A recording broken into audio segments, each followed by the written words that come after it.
It was the lace that did it.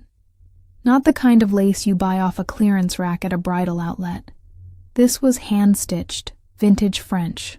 Ivory, not white. A whisper of old-world elegance that belonged in a cathedral, not our living room. But there it was, draped on the armoire like it had always lived there, hung where the family photos used to be, the ones with all three of us smiling before things started to rot beneath the surface. I came home that afternoon thinking I'd be alone. I wanted to warm up the leftovers in silence, maybe pull up the student loan application again, the one I had saved and abandoned a dozen times. I hadn't even told them I was thinking of reapplying. After all, "We'll take care of you" had once meant something. But the house wasn't empty.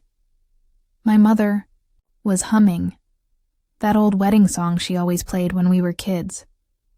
She used to say it made her feel like a princess in her own kitchen. Now she just hummed it while rearranging the veil on the mannequin in the living room. "You're back early," she said, not looking up. I looked at the dress again. The detail was incredible. Subtle pearl embroidery, delicate floral threading that shimmered faintly even under our old ceiling fan. "I thought she was just going to rent one," I said, voice dry. "She wanted something special," she replied, smoothing the train like it was silk over glass. "This is her one big day." Of course it was.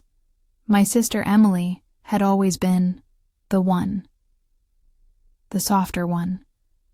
The more delicate one. She didn't argue. She didn't question. She didn't say no when they needed her to smile and sit still and look perfect in family photos. I was the girl who asked why. The one who stayed up late with college brochures, who dreamed of a life beyond these walls. I got the grades. She got the attention. Still, I never blamed her. Not entirely. But that moment, standing in front of that $8,000 dress, my stomach still knotted from skipping lunch to save money. Something in me cracked. "You didn't take out a loan for that," I said quietly. She stopped fluffing the skirt, turned to me like she finally realized I wasn't furniture. "No," she said slowly. "We used the fund." I waited.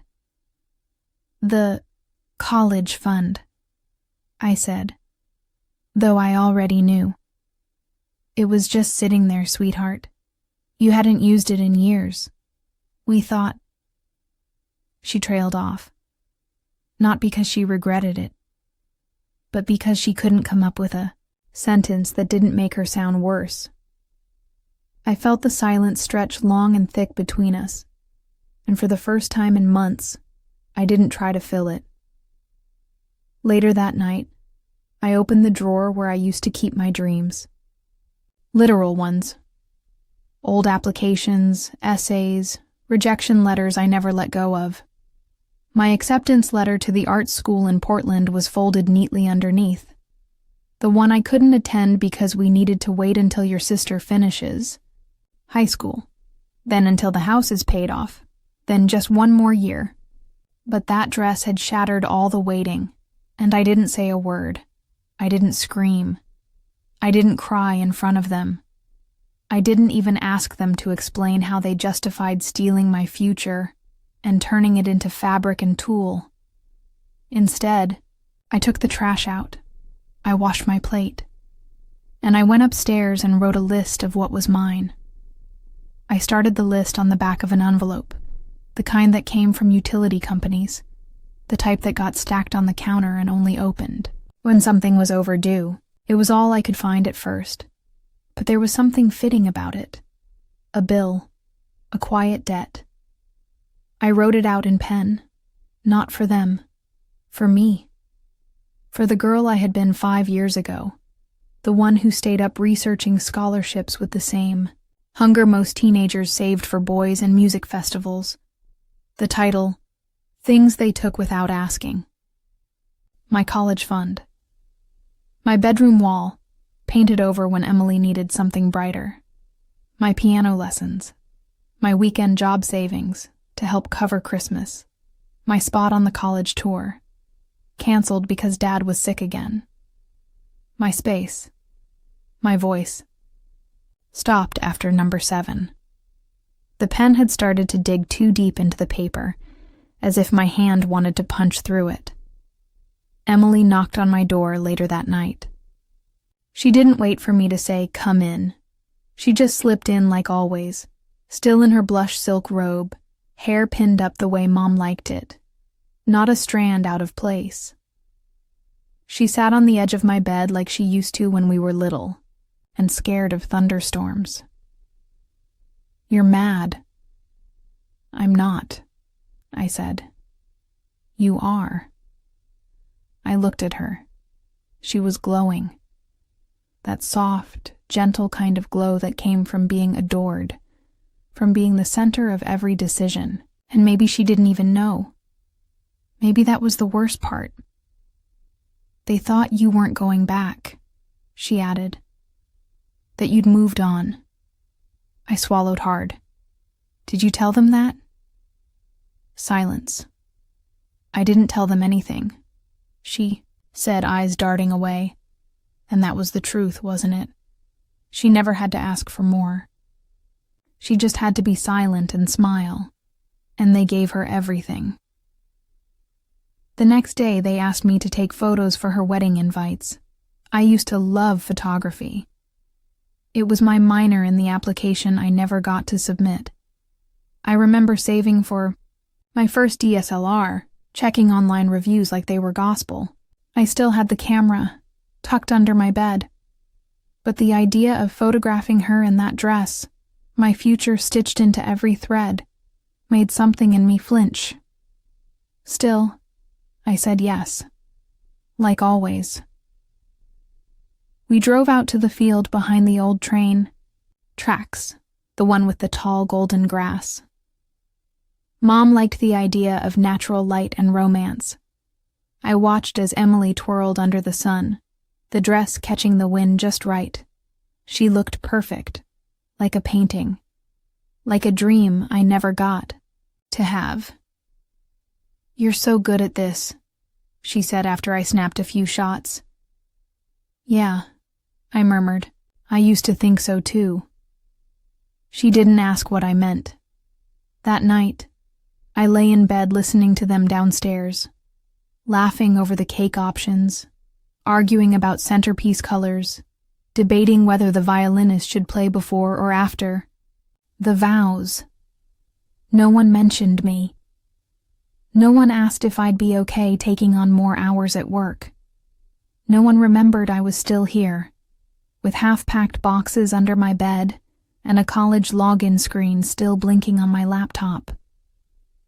So I opened my list again, added my name, my silence, and then I flipped the envelope over and started a second list.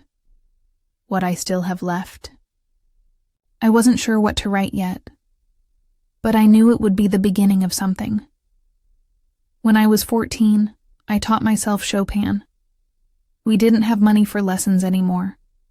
Mom said we had to tighten the budget after Emily needed braces and Dad's truck finally gave out. The piano, upright and old, was wedged between the pantry and the back door. It was always cold in that corner. I used to press my bare toes against the wooden pedals and imagine a stage. Not a big one. Just a clean room with warm light where people listened. No one ever listened at home. They said I played too loud, that my songs were sad and heavy. Emily said I was being dramatic whenever I practiced late at night, as if grief had a decibel limit. So eventually, I stopped playing. But I still remember how my mother cried when Emily sang 3 lines of Canon in D at a middle school recital. "She's our little star," she whispered to Dad, holding his hand like they'd just seen an angel. I was the one who stayed up helping Emily with her breathing exercises. I taught her how to mark the beat in her palm without anyone noticing. She got the applause. I got to carry the sheet music back to the car. Now, years later, they wanted me to play a song at the wedding. "You don't have to do anything fancy," Mom said over dinner, her voice floating somewhere between suggestion and command. "Just a small piano moment while she walks." Emily was twirling her fork in her salad, her eyes not meeting mine. "It would mean a lot," she mumbled. My jaw clenched. I didn't trust myself to speak. They didn't even ask if I still played. They didn't ask if it hurt. They just assumed I'd sit on that bench again, wearing something beige and forgettable, playing background to her fairy tale walk. That night, I stayed up late in the hallway, sitting cross-legged in front of the linen closet. The air smelled like dust and lavender. I pulled out the shoebox I kept tucked behind the guest towels. Letters, printouts, dreams I had folded away before they had a chance to breathe. One envelope still had my old dorm assignment in Portland, room 3C. I never saw it. But I used to. Google the building. Brick exterior. Ivy on the west side. A single desk by the window facing the courtyard.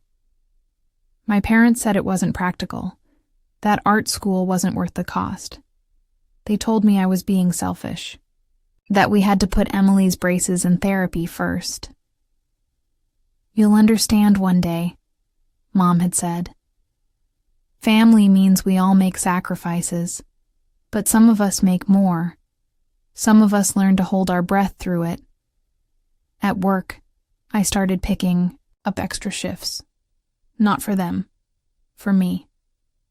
Quietly, steadily, I started stashing away tip money and rounding down my spending.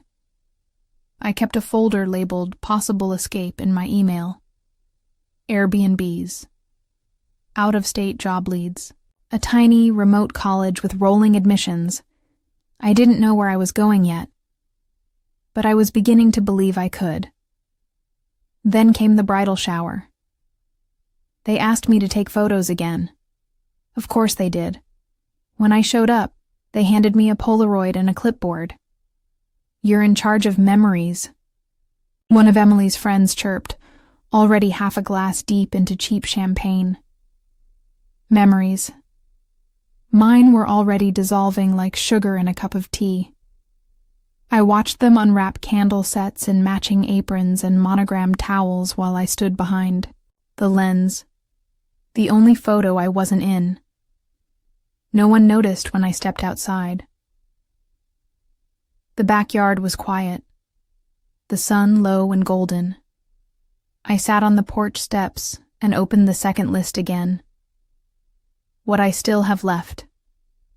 My legs, for walking away. My hands, for rebuilding. My silence, weaponized. My name, still mine. My story, not theirs to rewrite a breeze picked up. I imagined myself somewhere new, maybe near the coast, somewhere I could sleep without being a shadow. Not yet. But soon. The wedding invites were printed in gold foil. I found mine on the kitchen counter, wedged between a grocery coupon and a reminder for Emily's dress fitting. No envelope. No handwritten note. Just a glossy rectangle with swirling script. That said, "You are cordially invited to the union of Emily Grace Turner and Nathaniel James Ford, March 18th. Green Lake Country Chapel, 4 p.m. Formal attire seat, back row, left back row, dot, left, not bridesmaid, not sister of the bride, not even family, just back row." I stared at it for a long time, the card trembling slightly in my hand. Not from rage, from something duller, heavier. The kind of grief that doesn't cry. It calcifies. They didn't even pretend. Later that night, Mom asked if I'd iron Emily's veil. She was too busy, she said. The florist needed final counts. The favors weren't labeled yet.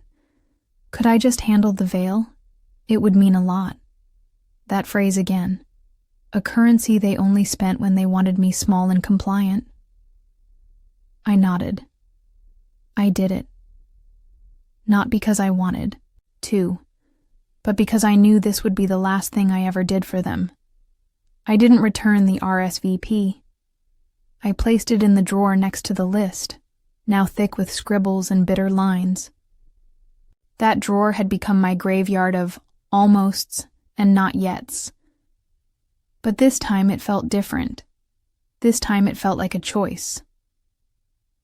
At dinner the next night, they talked about seating charts and cake flavors, and whether Aunt Doreen would bring her usual flask. No one asked what I was wearing. No one asked if I'd written the song yet. No one asked if I was okay. Emily looked tired. Her eyes were pink at the corners. Wedding stress, probably. Or guilt. "You're still coming, right?" she asked softly, after everyone else had gone to bed. I didn't answer right away. "I haven't decided," I said. Her mouth opened slightly, but no words came out. She wasn't used to that from me. Uncertainty, distance. I'd always said yes before she even finished asking. Always made room, always stepped aside, but this time I let the silence sit between us like fog. She nodded slowly and left the room. 2 days later, she sent me a text. "No worries if you don't want to play. I found someone from the church choir." I stared at the message. There it was, the quiet replacement. Not a conversation, not a question, just a substitution. That night, I did something I hadn't done in years. I played, not for them, not for her, not for the wedding, for me. It wasn't Chopin this time. Just the slow, aching notes I remembered from a melody I used to hum on the walk to school. Something mine. Something broken and whole at once. And for the first time, I felt something shift. Not anger. Not pride. Just a quiet resolve that settled into my chest like the final piece of a puzzle. I folded my list in half. I pulled out an old suitcase from under the bed, and I opened a blank page. I woke up early that morning. March 18th. The sun filtered through the slats in my window like it had on every birthday, every holiday. Every day I was told, "We'll include you next time." But today was different, not because something was happening, but because I wasn't. The house was already moving by the time I opened my eyes. Hushed chaos. Footsteps rushing past my door, voices rising and falling, doors creaking open and shut with the weight of expectations. The scent of hairspray and anxiety floated through the vents. Someone had spilled something. Maybe makeup, maybe wine. Someone else was laughing too loud to be okay. No one knocked on my door. They assumed I was already gone. Or that I would just show up quietly, like I always had, camera in hand, playing the invisible role I was cast in long ago. I sat at my desk and looked at my reflection. No makeup. No dress. No forced smile. Just me. There was a quiet power in that, in not preparing, in not rushing, in not contorting myself to be palatable or pleasant. I made tea. I sat cross-legged on my bed. I opened my laptop and typed out a single sentence. I will not be attending the wedding. No explanation. No apology. I emailed it to no one. I just saved it as a draft. It was enough that it existed. At 3:57 p.m., I stood in the kitchen and poured a glass of water. Somewhere, a few miles away, the chapel doors were opening. Cameras were flashing, music was starting, and I was barefoot on the tile, listening to the hum of the refrigerator and the distant sound of birds. It was the most peaceful moment I'd felt in years. At 4:12 p.m., I received a text. "Are you almost here?" Emily. I stared at the screen. My thumb hovered over it. Then I put the phone face down. I didn't owe her an answer. At 4:43 p.m., another came in. "We saved you a seat." No, I'm sorry. No, I understand. Just the echo of their assumptions, still holding me in a place I no longer stood. At 5:15 p.m., I folded laundry. I watched the sun sink behind the neighbor's roof line and thought about the years I gave them.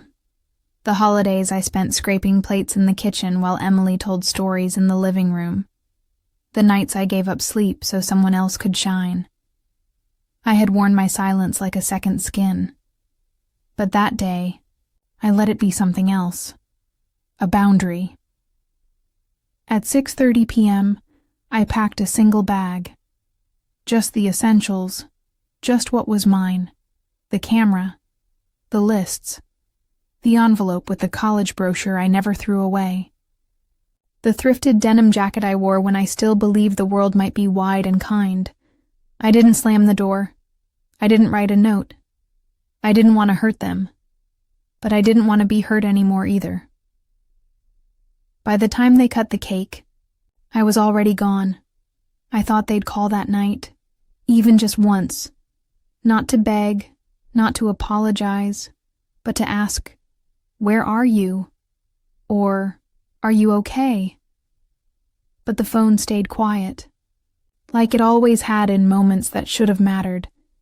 And I realized then, my absence wasn't loud to them. It was comfortable, expected even. The girl who doesn't make a scene, the one who carries weight without complaint, the one who always folds her hurt into silence and labels it love. The motel I checked into was nothing special, just beige walls and a heater that rattled when it kicked on. But the door locked from the inside. The light switch worked when I needed it to. And no, one barged in asking for help with wedding favors or extra photos. It was enough. I slept with the window cracked open. The air was cool, almost sharp, but I didn't shiver. I wrapped myself in the old hoodie I brought, the one I used to wear back in high school when dreams still felt too big for the town I was born in. It still smelled faintly like the past. But it didn't fit the same, and neither did I. Back at the house, I imagined Mom checking the mail the next morning and pausing when she saw my door cracked open. The bed made, the closet half empty. I imagined Emily staring at her phone, rereading her messages, confused that I hadn't replied. Not angry, just confused. Because absence wasn't something I'd ever allowed before. I imagined Dad saying nothing at all, just going out back to smoke, like always, as if that smoke could dissolve the weight of what they never said out loud. I hadn't gone far, just a town over, close enough to see the same sky, but far enough to feel like my body belonged to me again. I spent the next morning at a coffee shop near the college campus. Not mine, not yet, but someone's. The kind of place with chipped mugs and creaky chairs and the hum of students clicking away on laptops. I sat in the corner and reopened my email draft, the one that said, "I will not be attending the wedding."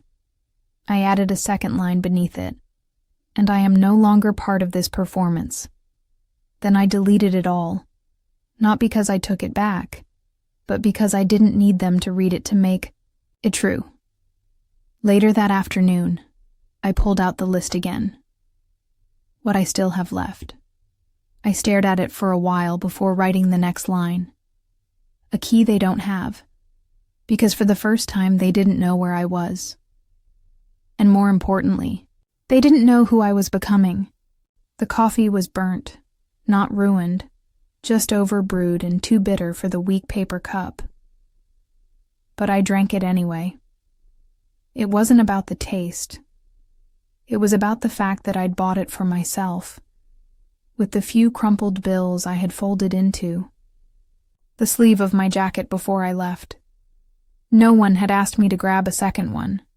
No one had given me a list or added, "Make sure it's almond milk for Emily." This was mine. It was a Tuesday, late morning. Students buzzed around me, all in various stages of stress or purpose. I sat outside the bookstore and watched them come and go. Backpacks slung, headphones in, eyes half hopeful and half exhausted. For a long time, I had imagined this world from the wrong side of a screen. But now I was here. I didn't enroll. Not yet. I couldn't afford to, not with what little I had and no plan. But I started talking to people, asking quiet questions, picking up the community bulletin boards and reading job flyers as if they were treasure maps. I found a part-time job cleaning at a used bookstore 3 blocks down. The manager didn't ask much, just if I was willing to be on time and keep things quiet. "I'm good at quiet," I'd said.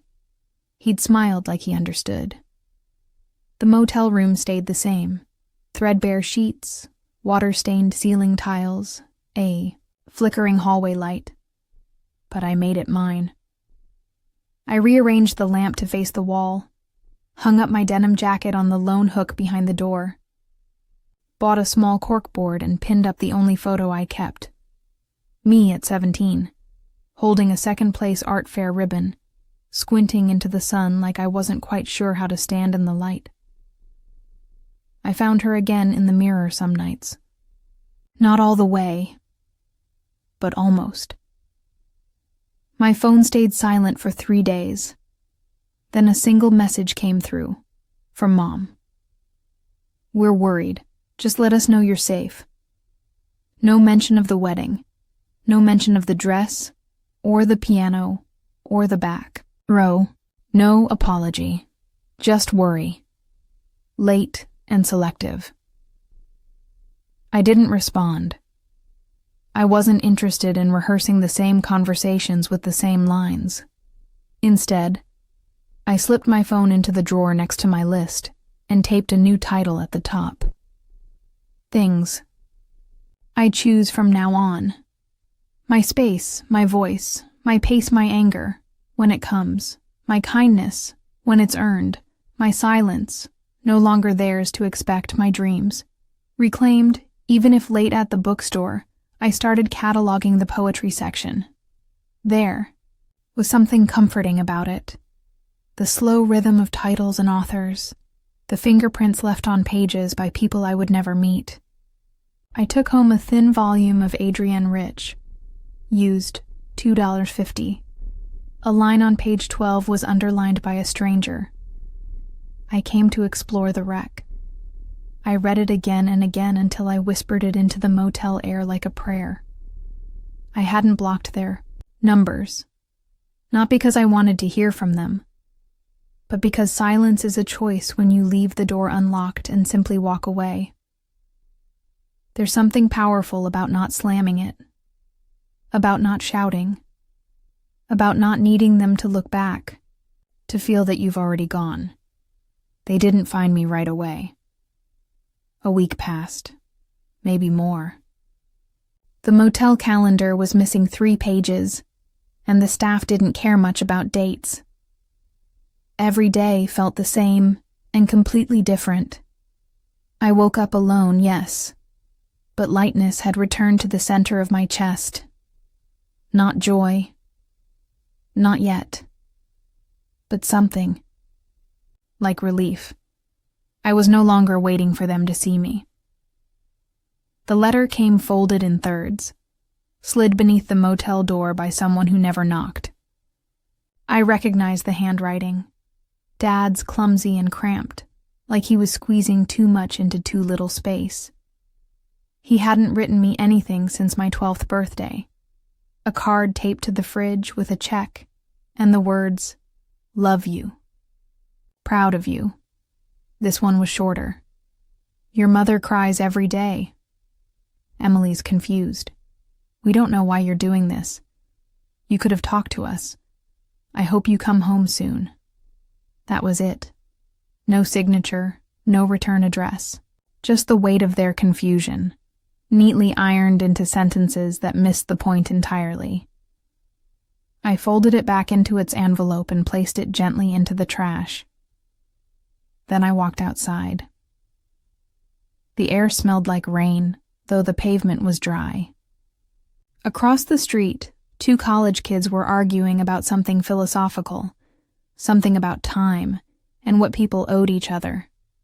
I didn't catch the words, just the sound of laughter after. Unworried. Light. I envied that kind of freedom for years. And now, quietly, I was learning it. That afternoon, I took my camera into town. I hadn't touched it since Emily's bridal shoot, when her veil caught the sun like a stolen blessing. But I saw the way light hit the bookstore window now. Fractured through a sticker peeling at the corners, glowing soft and amber. Click. A mailbox overflowing with ads. Click. A girl reading on the curb, unaware of her beauty. Click. No one asked me to take these photos. No one posed. They just happened. Like breath. Like healing. A week later, I found a room in a share house.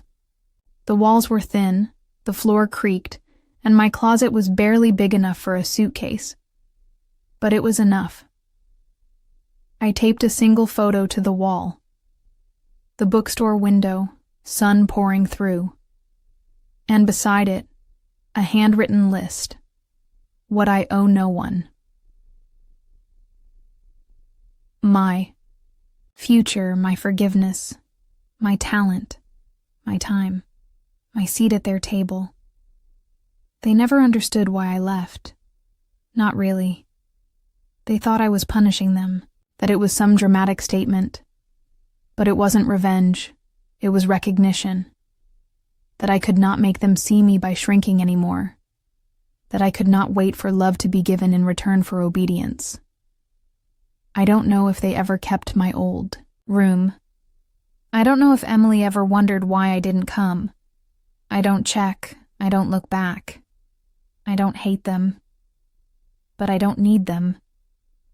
The story doesn't end with fireworks, or even confrontation. It ends with a quiet kitchen, a cup of burnt coffee, and my own name spoken aloud, just once, just for me, before I open the window to let the light in.